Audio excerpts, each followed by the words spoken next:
안녕하세요. 오늘도 사연 살롱을 찾아주셔서 감사합니다. 저는 30대 초반 파혼 경험이 있는 여성입니다. 예정대로였다면 작년 봄에 결혼을 했었을 텐데 결혼 문턱에서 예비 남편의 시커먼 속내를 알아차리고 유턴을 하게 된 하늘이 도운 여자였어요. 지금 생각해도 참 아찔하기만 한 기억인데 그 인간은 무려 4년이란 긴 시간 동안 저를 자기랑 같이 호구짓을 해줄 멍청한 여자로 알고 있었더라고요. 그리고 그것도 모자라 헤어지고 난 후에도 쿨하지 못하게 저에게 오명과 상처만 주려 했는데요. 적어도 저는 아무리 더러운 이유로 남녀가 헤어졌어도 서로 사랑했던 기억이 있으니 마지막 명예만큼은 지켜주는 것이 예의라고 생각했어요. 하지만 그 사람은 그것도 아니었는지 자기가 직접 자기 인성의 밑바닥까지 보여줬는데 그리하여 저도 어차피 엎어진 결혼이고 끝난 인연에게 의리랍시고 지켜주는 게 의미가 없다고 판단해 저도 똑같이 맞불을 놓게 되었는데요. 그렇게 된 데는 그 인간과 제가 한 직장을 다녔기 때문이었죠. 지금이야 그놈이 퇴사해서 어떻게 살든 전혀 관심이 없지만 그때는 저랑 그 인간이 회사에서 모르는 사람이 없는 유명한 사내 커플이었어요. 그리고 여느 사내 연애가 그렇겠지만 둘이 결혼 문턱까지 갔다 헤어지니 헤어져도 그게 끝이 아니었는데 그 덕에 지금까지도 저는 회사에 혼자 남아 소문의 주인공으로 여전히 유명세를 뽐내고 있는데 이참에 어설프게 유명할 바에는 제대로 유명해지고 싶어서 제 파혼 경험담을 널리 소개해 드리려고 합니다. 사실 이건 부끄러워서 한 너스레이자 농담이고요. 제가 진짜 사연을 보내게 된 이유는 따로 있어요. 제가 전에 결혼을 준비하는 과정에서 느꼈던 그 답답함에 대해 다른 분들과 이야기하고 싶은 마음에 제 얼굴에 침 뱉는 일이라는 걸 알면서도 이렇게 사연을 보내게 되었거든요. 그러니 부디 제 이야기를 끝까지 들어주시고 이 인간이 무슨 마음으로 저에게 그런 사기를 치려고 했던 건지 아니면 정말로 제가 속물이고 옹졸했던 건지 여러분들의 귀한 조언을 부탁드립니다. 그럼 본격적인 이야기를 시작해 볼게요. 그 사람과 저는 하필이면 같은 직장에서 상사와 부하 직원으로 만났어요. 나이 차이는 궁합도 보지 않는다는 4살 차이였는데 그때는 그 4살도 차이가 많다고 느껴지더라고요. 그도 그럴 게 상사였던 그 사람이 일반적인 부분에선 완벽주의자였는데 저는 매일 혼나는 입장이었죠. 보고서가 왜 이래? 보고서를 이렇게밖에 못 쓰나? 지은 씨는 이게 한눈에 들어와요? 나는 읽으면서 이게 무슨 뜻인지 모르겠네. 어떻게 이런 보고서를 나한테 가지고 올 수 있죠? 나는 이거 가지고 위에 보고 못해요. 죄송합니다. 저는 한다고 한 건데 다시 할게요. 이렇듯 저에겐 회사를 가면 가장 마주하고 싶지 않은 상사가 그 사람이었는데요. 그래도 인정할 건 인정해야 한다고 그 사람이 일을 참 잘했어요. 그래서 많이 혼은 났지만 저도 그 와중에 많이 배우긴 했는데 늘 무서웠죠. 오죽하면 아침에 회사에 가기 싫어서 연차를 쓴 적도 있어요. 그 정도였기 때문에 제가 그 사람과 연애를 한다? 상상도 할 수 없는 일이었는데 사람의 인연은 알다가도 모르겠더군요. 늘 무섭고 완벽하게만 보이던 사람이었는데 오래 보니 그 사람도 사람이라 빈틈이 있긴 하더라고요. 그런데 그 모습이 고소하다는 생각도 들면서 또 인간적이라는 생각이 들었는데 그 사람이 자기 실수를 엄청 창피해 했어요. 그리고 나중에 저한테 잘 보이고 싶은 마음밖에 없었는데 자기가 실수해서 그게 너무 수치스러웠다고 얘기를 하는데 비호감이 호감으로 돌아서는 순간은 생각보다 빨랐죠. 게다가 한 해 두 해 같이 일을 하다 보니 일을 하면서 합도 잘 맞아갔는데 그때부터는 혼나는 일은 거의 없었어요. 오히려 서로 피드백을 주며 시너지가 났는데 그러다 조직 개편이 되면서 그 사람이 승진을 하면서 다른 부서로 이동을 하게 되었어요. 저희 회사가 대기업은 아니었지만 대기업 못지않게 규모가 있던 회사였는데 부서 이동을 한다고 하니 어쩐지 영영 헤어지는 기분이 들더라고요. 그리고 원래 사람이 든 자리는 몰라도 난 자리는 안다고 평상시 있던 곳에 그 사람이 없으니 기분이 이상했는데 보통은 그러다 말 일이지만 희한하게 그런 감정이 오래 갔어요. 그러다 그 사람이 저희 부서에 일이 있어 잠깐 오게 되었고 그게 어찌나 반갑든지 저도 모르게 방긋 웃었고 그 모습에 그 사람도 웃으며 지은 씨 잘 지내요? 맨날 보다가 못 보니까 나는 엄청 허전하던데 라고 말을 하는데 그때 심장이 쿵 하고 뛰는 것 같았어요. 어쩐지 얼굴도 좀 상기된 듯 열감이 느껴지기도 하고 그 후로 회사 어디서든 그 사람과 마주치면 좋겠다는 생각을 하며 주변을 기웃거리기도 했는데 그러다 회사 전체 회식을 하게 되었고 그 사람과 한 장소에 있게 되었어요. 물론 자리는 많이 떨어진 곳이었지만 저는 너무 좋았어요. 그리고 살짝 눈이 마주치는데 원래 저 사람이 저렇게나 잘 웃던 사람이었나? 그런 생각이 들면서 제 자신이 그 사람을 좋아하고 있음을 인정해야 했죠. 하지만 저도 자존심 있는 여자고 마음은 있지만 그 사람의 마음을 모르는데 선뜻 고백할 용기는 없었어요. 행여 거절당하면 같은 회사에서 너무 민망할 것 같고 그냥 병아리 냉가슴 할 듯 지내고 있었는데 그러던 중 그 사람이 먼저 퇴근하고 저녁을 같이 먹자고 연락을 줬어요. 그동안은 사적으로 연락을 주고받던 사이가 아니었기 때문에 그 연락 자체만으로도 저는 하늘을 날 것만 같았는데 그런 감정은 대학 시절 연애하면서도 느껴보지 못한 감정이었거든요. 그리고 그게 시작으로 저희는 연인이 되기로 했는데요. 감사하게도 그 사람 역시 저에게 호감을 갖고 있었다고 하더군요.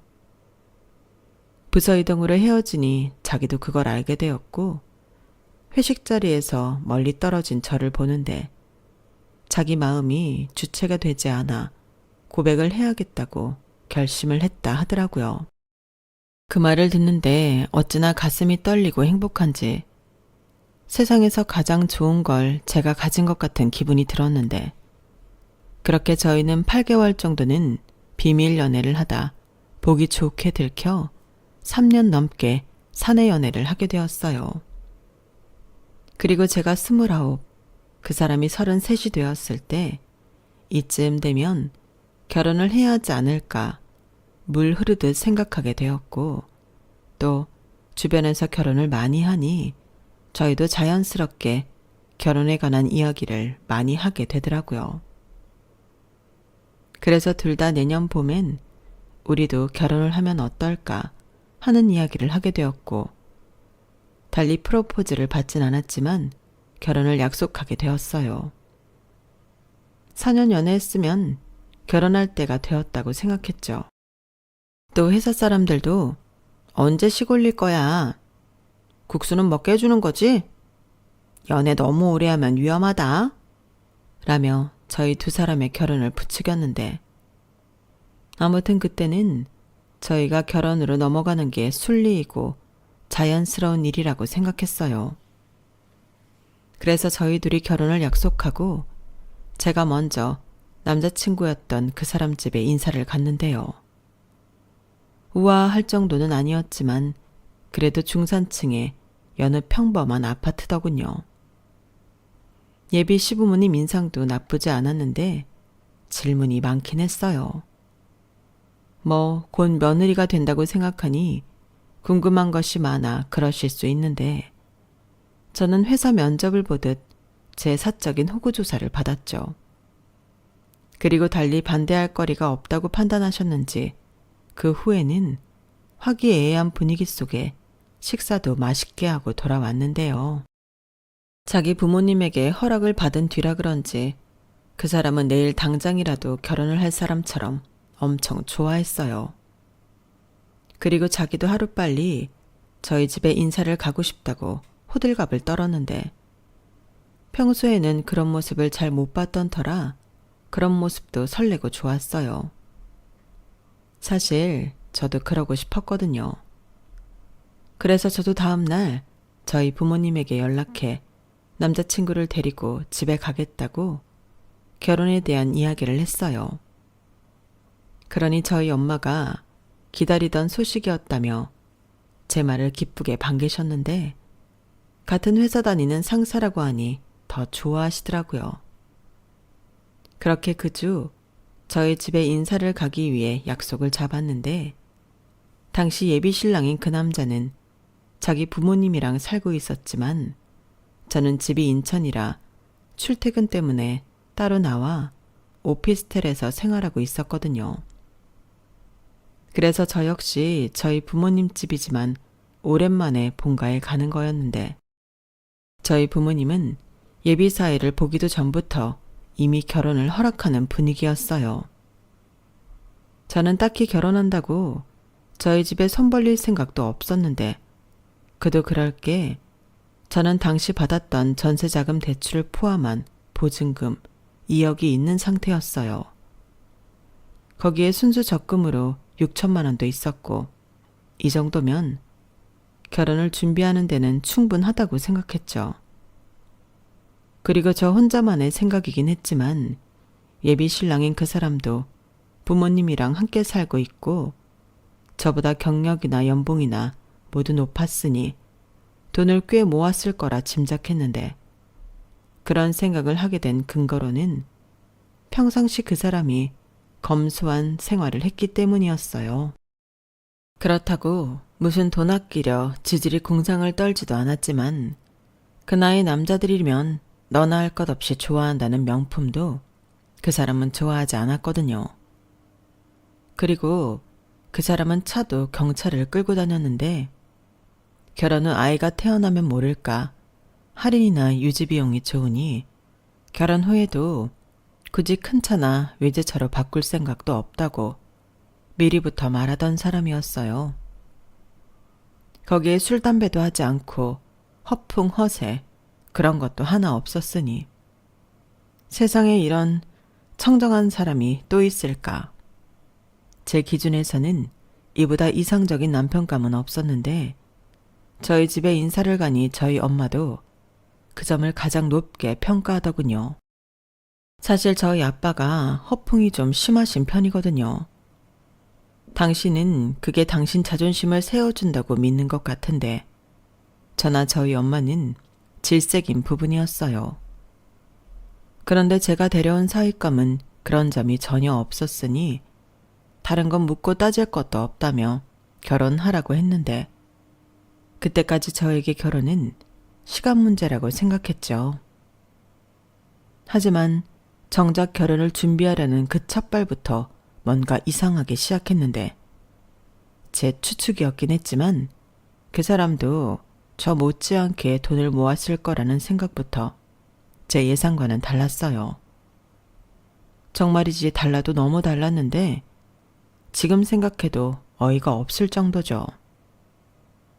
그 사람이 알려준 자기 이름의 재산은 2천만 원이 채 되지 않았는데 이건 제가 직접 그 사람의 핸드폰 속 은행 앱에서 확인한 것으로 의심할 여지가 없는 금액이었어요.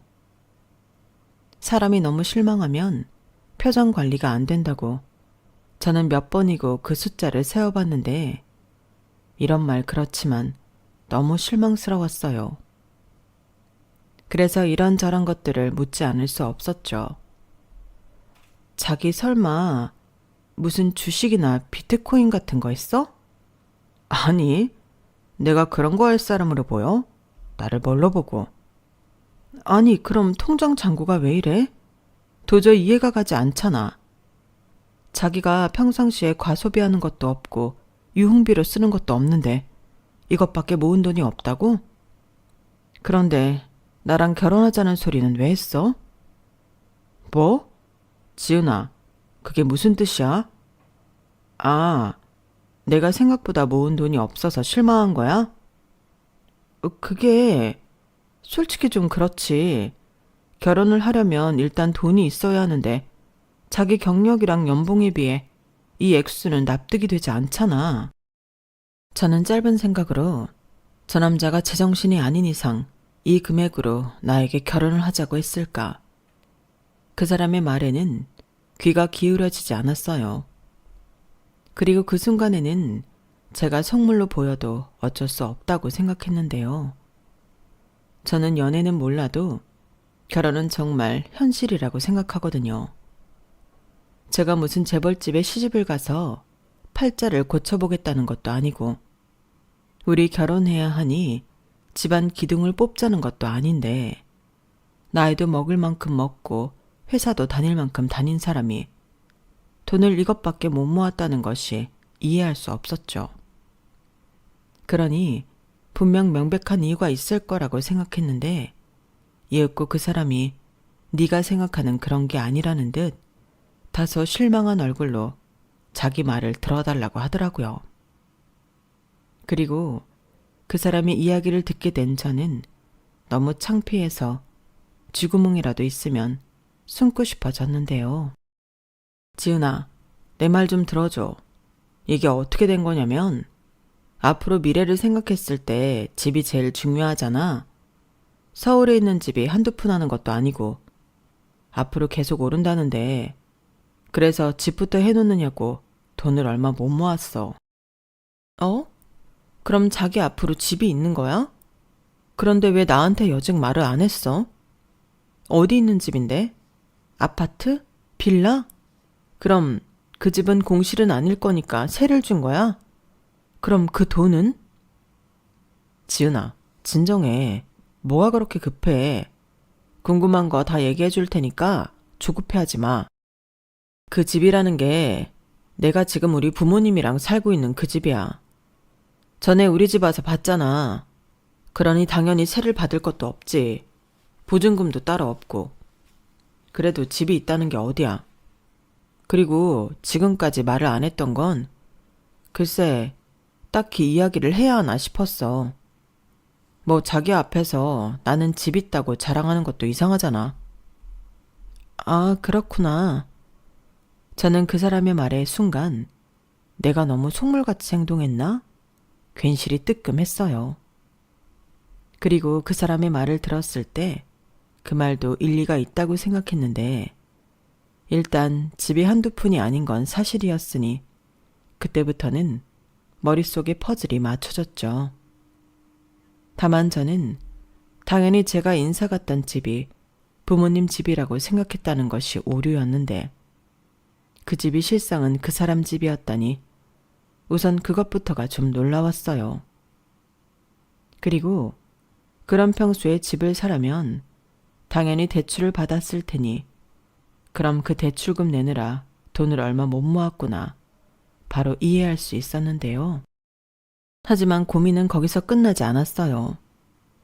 남자친구가 집이 있다는 건 너무 다행이고 또 한편으로는 고마웠는데 부모님이 같이 살고 있으니 그럼 결혼 후에는 어떻게 되는 건지 바로 또 머릿속에 물음표가 생기더라고요. 그런데요. 이미 그 사람 앞에서 속물인 양 동이야기에 정색하며 예민한 모습을 보여줬잖아요. 그런데 차마 부모님 거처 이야기까지는 그 순간에 물을 수가 없었어요. 하지만 이건 저희가 결혼함에 있어서 중요한 부분은 맞았고 언제고 그 사람의 생각을 들어보고 제 생각도 전하면서 최대한 빠른 결론을 내리고 싶었는데요. 한편으로 앞으로 남은 상견례도 그렇고 결혼을 준비하는 과정에서 그 이야기는 자연스럽게 나오지 않을까 생각했어요. 그러다 상견례를 이틀 앞둔 어느 날, 이런저런 이야기 중에 집 이야기가 자연스럽게 나오게 됐었고, 그날이 제 결혼이 엎어진 날이 되었어요. 왜, 생긴 건 멀쩡한데 또라이 있잖아요. 4년이나 만난 남자가 그런 종류의 인간이라는 걸 그제야 알았다는 것도 나름 충격이었는데, 누가 들어도 이상한 논리를 펼치면서 제가 이해 못한다며 답답해하는 그놈을 보는데 정말 제 정신이 이상해질 것만 같았어요. 자기야, 말이 나온 김에 내가 궁금해서 그런데 우리 결혼하면 우리가 그 집에 들어가 사는 거야? 자기 집이라고 했지만 부모님이 살고 계시니까 어떻게 되는 건지 모르겠어서. 아, 내가 말을 안 했구나. 당연히 내가 마련한 집이니까 거기서 살아야지. 그럼 자기 부모님은 어디 다른 데라도 가실 곳이 있는 거야? 글쎄. 나는 솔직히 집이 넓으니까 같이 살아도 되는데 그건 자기가 불편할 수도 있고, 그럼 하는 수 없이 거처를 마련해 드려야겠지? 지금 우리 부모님이 달리 고정 수입이 없으시거든. 뭐? 저는 거기서 살짝 멘붕이 오기 시작했어요. 그럼 고정 수입이 없으면 생활비도 들어야 한다는 건가? 제 머릿속은 혼돈의 도가니가 되었는데, 참고로 그 사람에겐 결혼한 누나가 있긴 했지만 누나가 시집간 후 무슨 이유인지는 모르겠으나 집과는 연을 끊고 살고 있다고 알고 있었어요. 그럼 지금까지 생활비는 묻지 않아도 아들인 이 사람이 내고 살았을 것이 예상되었는데, 그렇다는 소리는 결혼 후에도 일정 부분은 계속 생활비를 들어야 한다는 소리로밖에는 해석이 되지 않더군요. 하지만 어쩌겠어요. 결혼하면 시부모님이고 저랑 그 사람이 둘 다 벌고 있으니 그런 상황이면 드리던 생활비 정도는 드릴 수밖에 없다고도 생각했는데, 이 남자가 다음에 했던 말이 정말 어이가 없는 소리였어요. 글쎄, 부모님이 머물 집을 제가 전세도 아니고 사드려야 한다고 했거든요. 자기야, 그게 무슨 소리야? 내가 시부모님 집을 사드려야 한다고? 당연하지. 같이 사는 거 싫은 사람은 내가 아니라 자기잖아. 그리고 자기가 내 집에 들어와 사는 건데 자기 돈으로 우리 부모님 지낼 집을 사드려야지. 아니, 뭐가 이렇게 일방적이야? 나는 자기가 집을 갖고 있는 것도 몰랐고 부모님이랑 같이 살면서 생활비까지 부담하고 있던 것도 몰랐는데. 에이, 그럼 자식이 부모한테 그 정도도 못하고 살아? 그리고 내가 할 얘기가 남았는데 지금 살고 있는 집 명의가 아직 우리 아버지 명의거든. 내가 그 집을 사는 조건으로 다달이 250만 원씩 드리고 있어. 그 돈도 매달 드려야 한다고. 여러분은 이 남자가 하는 말이 무슨 뜻인지 이해가 되시나요? 저는 학교 다닐 때 머리 나쁘다는 말을 들은 적이 없는데 그때는 저 말이 도대체 무슨 말인지 이해가 되지 않았어요. 그래서 저 말을 이해하기까지 시간이 꽤 걸렸는데 이 얘기를 전적으로 종합해 봤을 때 팩트는 이러했죠. 그놈이 해놨다는 집은 사실 부모님 명의의 명백한 부모님 집이었고 자기가 그 집을 산다는 조건으로 매달 250만 원씩 드리고 있었다는 건데요. 거기에 생활비 플러스 모두 다해 350만 원씩 집에다 돈을 들이고 있었던 거예요. 그러니 과소비를 안 한 게 아니라 돈이 없어서 못한 것이었는데 그나마 마이너스가 아닌 돈 1,000만 원은 모았으니 어떤 의미로서는 대견한 사람이었죠. 하지만 문제는 앞으로도 계속 쭉 검소하게 살아야 한다는 거였는데 그렇게 지내기를 5년 정도 했다고 들었어요. 그럼 도대체 언제까지 계속 그렇게 큰 돈을 들이며 그 집을 받기까지 기다려야 한다는 건지 저는 이해할 수 없었는데 그래놓고 저더러 자기 부모님이랑 살지 않을 거면 집을 사줘야 한다고 말을 하니 저놈의 뇌구조가 어떻게 생겨먹은 건지 궁금하지 않을 수가 없었어요. 그런데 문제는 이게 끝이 아니라는 거였어요. 그놈이 덧붙인다고 한 말이 있는데요. 그 말이 정말 히트였거든요. 이런 표현이 어울릴지 모르겠지만 그 인간은 개소리도 참 낭만적이게 하는 이상한 또라이였어요. 그 집은 우리 부모님이 내가 고등학교 때 처음으로 산 집이야. 그 집은 내가 대대손손 물려주면서 지키고 싶은 집이지. 지금 뭐라고 하는 거야? 그럼 자기도 그 집을 자식한테 사라고 매달 250만 원씩 달라고 하겠다는 소리야? 그럼 그게 무슨 물려주는 거야? 대대손손 부모가 자식한테 되파는 거지. 그럼 애당초 그 집을 포기하고 들였던 돈을 돌려달라고 해. 그럼 그 돈으로 신혼집을 사는 게 훨씬 이득이니까. 그럼 부모님이 다른 곳에 이사 나가지 않아도 되는 거잖아. 지은아, 여태 내가 한 소리를 뭘로 들었어? 머리가 생각보다 더 나쁘네. 나는 지금 살고 있는 집이 좋아. 그리고 지은이 너만 괜찮다면 부모님 모시고 사는 것도 좋고. 근데 자기가 싫다면 그건 어쩔 수 없는 거니까 거처를 마련해 드려야 한다는 거지. 자꾸 도돌이표 되게 말을 하는데 나는 그런 집인 줄 몰랐잖아. 나는 둘 다 싫어. 왜 내가 나 살 집도 아닌 시부모님 살 집을 사드려야 하는 건데 자기야말로 말도 안 되는 소리 하면서 고집 부리지 말고 그 집을 포기해. 그럼 우리는 우리 형편대로 집 구해서 매달 대출금 갚으면서 사는 게 맞지. 부모님한테 드리는 250만 원이면 대출금 내고도 남겠다. 아니, 그럼 하루아침에 우리 집에 돈을 주지 말자는 거야? 지은아, 정신 차려. 자식이 어떻게 부모한테 그래? 그럼 우리 엄마 아빠는 무슨 돈으로 살라고? 100만 원씩 생활비도 드린다며? 아니, 애당초 자식한테 그렇게나 많이 받고 아무렇지 않아 하는 게 나는 이상한데? 그게 무슨 자식 생각하는 부모님이야. 딱 봐도 자식 등에 빨대 꽂고 살겠다는 신보시잖아. 야, 최지은, 너 그렇게 안 봤는데 애가 아주 못됐구나. 지금 그걸 말이라고 하는 거야? 입에서 나온다고 그게 다 말이 되는 줄 알아? 뭐라고? 내가 뭐 틀린 말 했어? 다른 사람들한테 다 물어봐.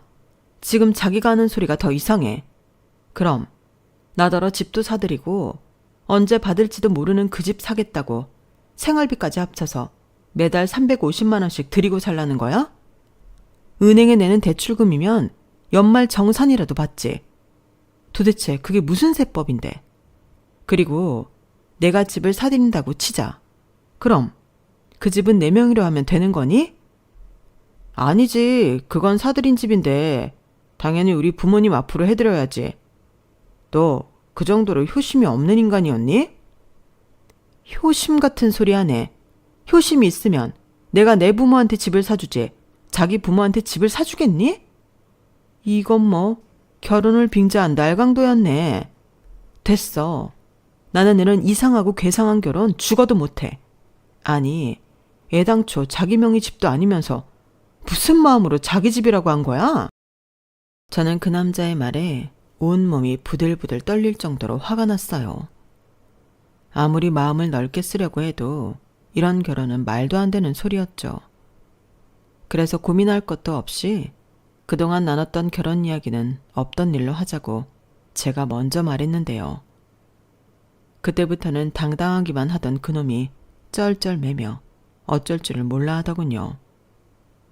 지가 세게 나오면 제가 자기가 하자는 대로 할 줄 알았나 봐요.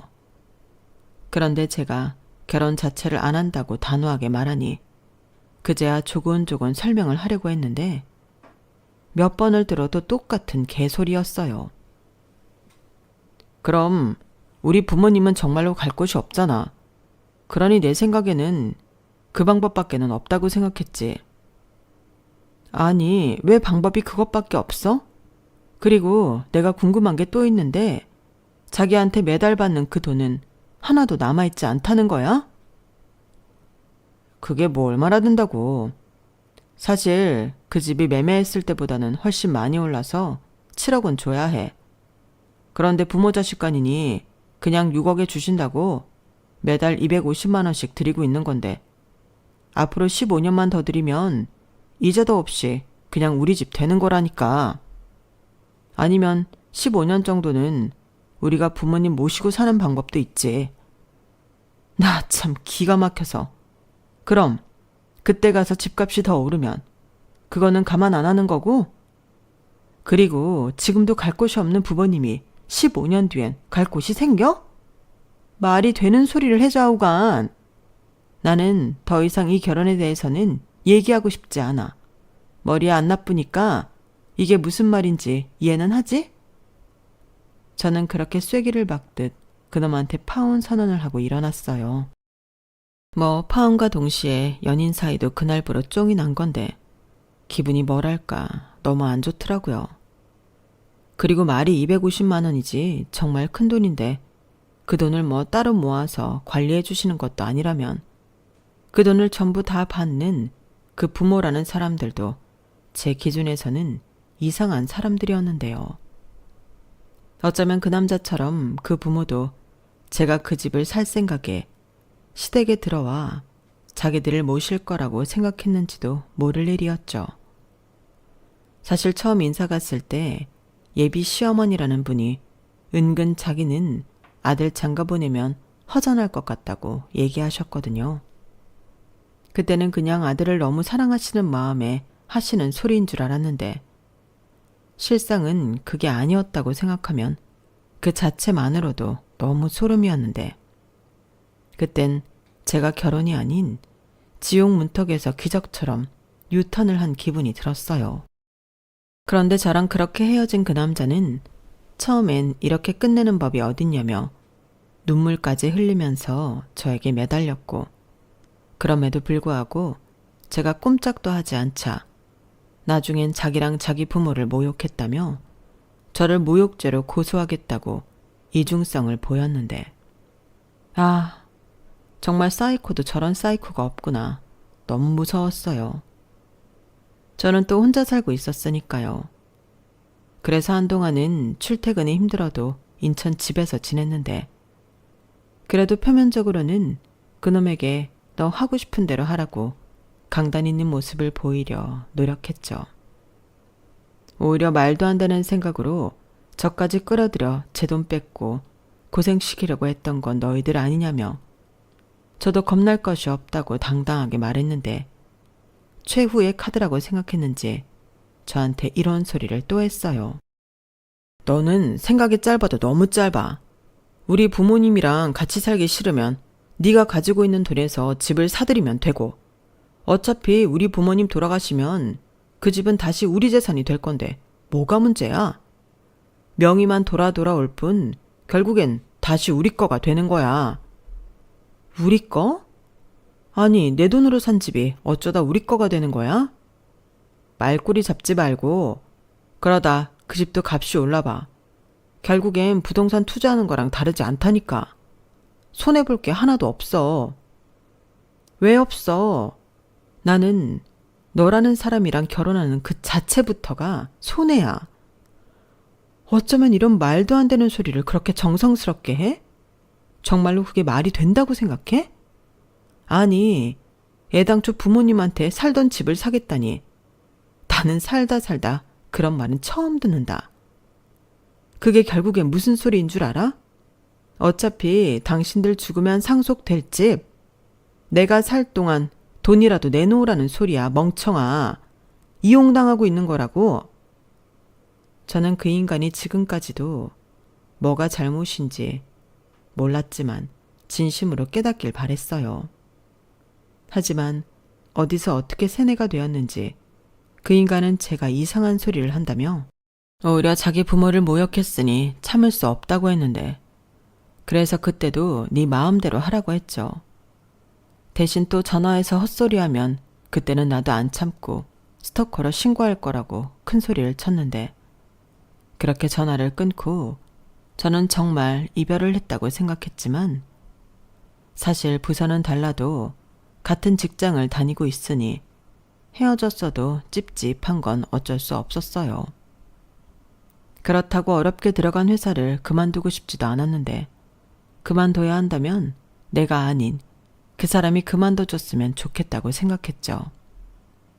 하지만 그것도 제가 강요할 수는 없는 일이니 그저 시간이 약이라는 그 말을 믿을 수밖에 없었는데요. 그렇게 저는 부모님과 제 최측근들에게 제 파혼 사실을 알렸어요. 어차피 알려야 하는 거 차일피일 미뤄봤자 제 마음만 불편해서 미리 말하기로 마음 먹었던 거죠. 매도 빨리 맞는 게 속은 편하다고 하잖아요. 그리고 헤어진 이유에 대해서는 그냥 인연이 거기까지였다. 결혼 준비하는 동안 가치관과 이견이 많아 결혼을 하지 않기로 했다라며 최대한 담백하게 말을 아꼈는데요. 아무리 거지 같은 이유로 헤어졌어도 한때는 제가 사랑한 사람이었고 길다면 긴 시간을 연인으로 지냈기 때문에 최소한의 예의는 지켜주고 싶었기 때문이었죠. 하지만 그 역시도 제 생각일 뿐 그 남자는 예의고 나발이고 없는 쓰레기였는데 오히려 제가 돈만 밝히고 시부모를 귀찮은 짐짝 취급하는 인성 쓰레기라며 저를 비방하고 다녔더라고요. 뭐라나? 하도 인성에 문제가 있어 자기가 저를 찬 거라며 뻔뻔하게 거짓말까지 하고 다녔는데 소문이라는 게 원래 부풀려지기 마련인데 제 귀에 들어왔을 때는 저는 거의 속물에 예의도 도리도 모르는 인간 말종이 되어 있었어요.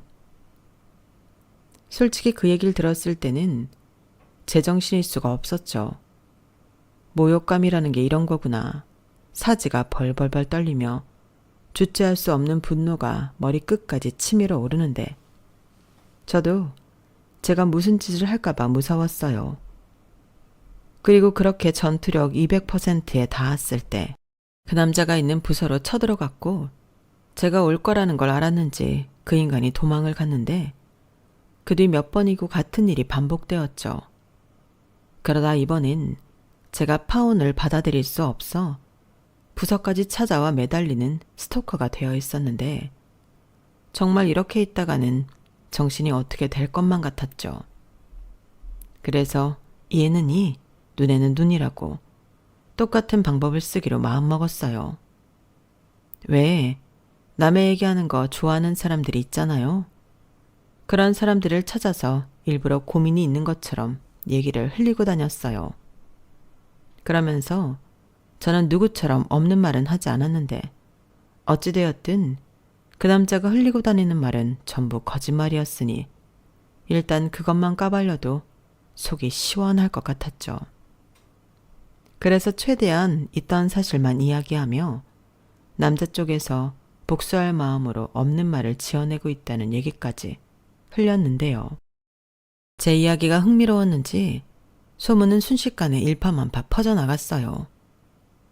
그러자 회사 사람들은 제각각 누구의 말이 진실이냐 초미의 관심사가 되었는데 저는 그럴 때마다 너무 재미있었죠.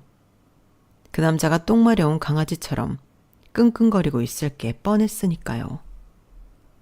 그리고 궁금한 사람들이 돌려 여러 질문들을 해왔는데 저는 어차피 거짓말을 한 것이 없고 또 사실이 그러하니 이야기를 거침없이 해주는 반면 그 사람은 계속해서 거짓말을 해야 했으니 결국엔 그 꼬리가 잡힌 모양이었어요. 하기사 저한테도 이상한 논리를 마치 합리적인 이야기인 것처럼 하던 사람이었으니 자기가 얼마나 허술한 인간인지 몰랐겠죠. 거기에 끝내기 홈런으로 저는 그 인간을 명예훼손과 모욕죄로 고소했는데요. 상황이 여기까지 가니 그 인간이 저를 찾아와 고소를 취하해달라고 부탁했어요. 파혼한 게 너무 억울하고 분해서 그랬다며 저에게 원하면 합의금이라도 주겠다고 했는데 제가 정말 돈이나 밝히는 속물이었다면 진짜 돈을 받았겠죠.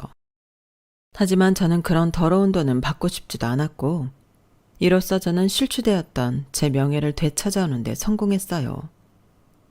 그리고 그 시점부터는 회사 사람들 누구든 누가 거짓말을 하는지 알게 되었는데, 그렇다 보니 그 인간과 친하게 지냈던 사람들도 등을 돌렸다 하더라고요. 그러니 점점 그 인간은 왕따에 고립될 수밖에 없었고, 그때부터는 걸핏하면 휴가를 쓰고 또 병가를 내면서 회사를 안 나왔는데, 이유야 뻔했죠. 이직하려고 면접을 보러 다녔다고 하더라고요. 하지만 그마저도 쉽지는 않았는지 그 인간이 회사를 그만뒀다는 소리는 들리지 않았는데요. 하기사 매달 350만 원씩 자기 부모한테 갖다 바쳐야 하니 쪽팔려도 회사를 그만둘 수는 없겠죠. 그리고 그 쪽팔림을 감수하며 계속 회사를 다니긴 멘탈이 힘들었는지 2달 전에 회사를 그만뒀는데요. 어디 좋은 회사에 취직이라도 했나 싶어 슬쩍 물어보니 어디 스타트업 회사에 들어갔다나 봐요.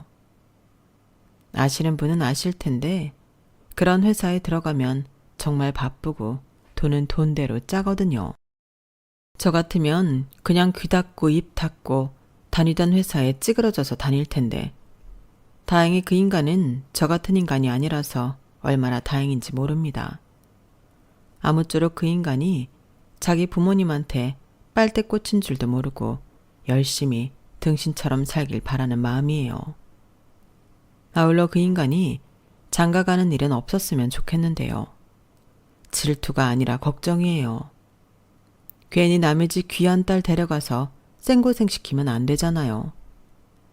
저도 그 인간의 허우대 멀쩡함만 보고 혹했다가 크게 대인 것처럼 다른 미혼 여성들도 배우자를 고를 때는 꼭 신중하셨으면 좋겠어요. 물론 아니다 싶으면 이혼이라는 방법도 있지만 이왕이면 이혼하지 않고 행복한 결혼을 하는 게 가장 이상적이잖아요. 저는 또 언제 어떻게 진짜 인연을 만나 결혼까지 하게 될 줄은 모르지만 이렇게 된 거 크게 액땜했다 생각하고 다시 열심히 살아보려고요. 그러면 또 언젠가는 진짜 제 짝꿍을 만나는 날이 오지 않겠어요? 그리고 진짜 제 짝꿍을 만난다면 그 사람한테 이 이야기는 꼭 해주고 싶어요. 당신을 만나기 전에 아주 크고 질긴 더러운 것을 만난 적이 있었다고요.